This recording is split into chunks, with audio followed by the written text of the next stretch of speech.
क्या नागपुर में आप भी एक बेहतर निवेश की खोज में हैं?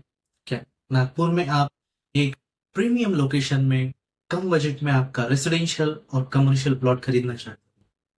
अगर आप इस क्वेश्चन का आंसर चाहते हैं तो वीडियो में अंत तक बने रहिए।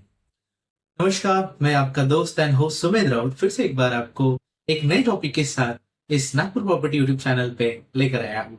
दोस्तों, आज के टॉपिक में मैं आपको ये चीजें बताऊंगा कि नागपुर में एक प्रीमियम लोकेशन में निवेश करना है और बजटेबल प्रॉपर्टी में निवेश करना है तो किन मुद्दों का हम ध्यान रखेंगे। देखिए, सबसे पहले बात ये आती है दोस्तों कि नागपुर में अगर प्रॉपर्टी में निवेश करना है तो सबसे पहले लोकेशन आता है। अब लोकेशन सबसे इंपॉर्टेंट लोकेशन नागपुर के ये है वर्धा रोड। वर्धा रोड सबसे ज्यादा डेवलप होने वाला रोड है, इसलिए है क्योंकि डेवलपमेंट अंत तक ज्यादा से ज्यादा डेवलपमेंट वर्धा रोड पर ही आई है। तो सबसे पहला पॉइंट आपके मन में ये रखे कि लोकेशन लोकेशन ऐसा होना चाहिए जिसमें आपके प्रॉपर्टी की ग्रोथ हो। आने वाले समय में आपने जो कम बजट में प्रॉपर्टी ली है, आने वाले समय में वही प्रॉपर्टी आपको हायर रेट में रिटर्न दे और आपका एप्रिसिएशन हो। सबसे पहले जो पॉइंट है दोस्तों, वो आपको देखना है लोकेशन। लोकेशन में वर्धा रोड फर्स्ट प्रेफरेंस पे रखिए। कोई उमरेड रोड रखता है, कोई अमरावती रोड रखता है। अभी रिसेंटली जो ऐड हुआ है वो है समृद्धि रोड, तो ये भी रोड आप प्रेफरेंस में आपके ले सकते। सेकेंड है दोस्तों टाइटल्स। टाइटल्स क्या होते हैं? प्रॉपर्टी के टाइटल्स। प्रॉपर्टी के टाइटल्स यानी दोस्तों प्रॉपर्टी सैंक्शन है या नहीं है, ये आपको देखना है। प्रॉपर्टी रेरा रजिस्टर्ड है या नहीं है, ये आपको देखना है। प्रॉपर्टी सैंक्शन है मीन्स क्या? एनएमआरडीए सैंक्शन है, एनआईटीपी सैंक्शन है, एनआईटी सैंक्शन है। इन चीजों का आपको बारीकी से आकलन करना है, उसको समझना है। इसके साथ रेरा रजिस्ट्रेशन होता है दोस्तों। रेरा यानी real estate rules and regulatory authority. ये एक अथॉरिटी है जो आपके और बिल्डर के बीच में ट्रांसपेरेंसी क्रिएट करती है। अकाउंटेबिलिटी जो भी होती है बिल्डर और आपके बीच में, उसको क्लियरिफाई करती है। रेरा भी आपको इंपॉर्टेंट इस पे लेके ही रेरा को भी देखना है। इसके बाद दोस्तों आता है प्लॉट का आरएल। अगर आप रीसेल में प्लॉट ले रहे हैं या फिर नए लेआउट में प्लॉट ले रहे हैं, अगर नए लेआउट में प्लॉट ले रहे हैं तो स्टेप बाय स्टेप आरएल का स्टेप प्रोसेस होता है। तो आपको बिल्डर जो भी प्लॉट देगा उसका वो आपको आरएल का टाइम ड्यूरेशन और चीजें बता देगा। अगर नया लेआउट है तो RL will take minimum 1 month जो भी आने के लिए लगता है। अगर आज उसमें काम चालू हो चुका है तो फर्स्ट 25% आरएल बिल्डर के पास आ चुका है।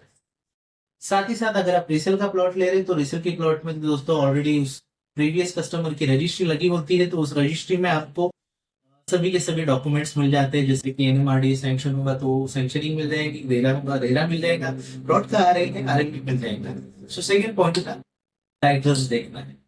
थर्ड पॉइंट ये है दोस्तों, जो भी आप प्लॉट ले रहे हैं उस प्लॉट में आप, जैसे कोई कोई कस्टमर्स जो होते हैं टाइम ड्यूरेशन लेते हैं, तो थर्ड पॉइंट है टाइम ड्यूरेशन। आपको कितने समय का टाइम मिल रहा है?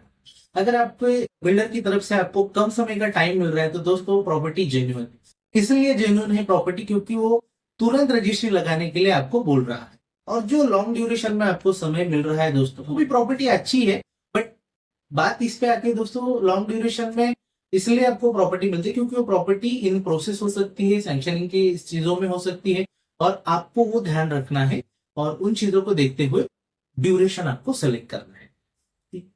किसी किसी लोगों का ये होता है कि नहीं सर हमें समय चाहिए और तो उस समय में हमें टाइम फ्रेम मिलेगा, पैसा अरेंज करना है, लोन नहीं लेना है, वो डिपेंड करता है। तो ड्यूरेशन थर्ड पॉइंट है। फोर्थ पॉइंट ये आता है दोस्तों कि आप जो प्रॉपर्टी ले रहे हैं वो प्रॉपर्टी आप एक बार आपके एडवोकेट से या फिर बैंक जो होती है, बैंक लोन के समय बैंक खुद ही उस प्रॉपर्टी का जो भी है चयन करती है और उस प्रॉपर्टी का उनके एडवोकेट के थ्रू सर्च रिपोर्ट बनाती है। तो search report is the most important point, जो बैंक आपको सर्च के चार्जेस भी लेते हैं, और वही सर्च रिपोर्ट आप खुद भी एडवोकेट के थ्रू कर सकते हैं। तो search report is the fourth point जो आपको देखना है। ऐसे ही आपको प्रॉपर्टी लेते समय इन महत्वपूर्ण बातों का ध्यान रखना है और इन चीजों का ध्यान रख के ही आपको दोस्तों प्रॉपर्टी में निवेश करना है। सो मैं आशा करता हूँ आपको ये वीडियो पसंद आया होगा, और ऐसे ही नए नए अपडेट्स के लिए, ऐसे ही नॉलेजेबल वीडियोस के लिए चैनल को सब्सक्राइब कीजिए। अगर आप नए हैं चैनल पे तो सब्सक्राइब करना ना भूले, बेल आइकन दबाना ना भूले, अगर आपको वीडियो पसंद आया तो वीडियो को लाइक, सब्सक्राइब एंड शेयर करना ना भूलें। मिलते हैं अगले वीडियो में, तब तक के लिए धन्यवाद। मैं सुमेंद्र राउत वेंगंगा रियलिटीज की तरफ से आपका वेलकम करता हूँ। नागपुर प्रॉपर्टी में निवेश जरूर कीजिए। धन्यवाद।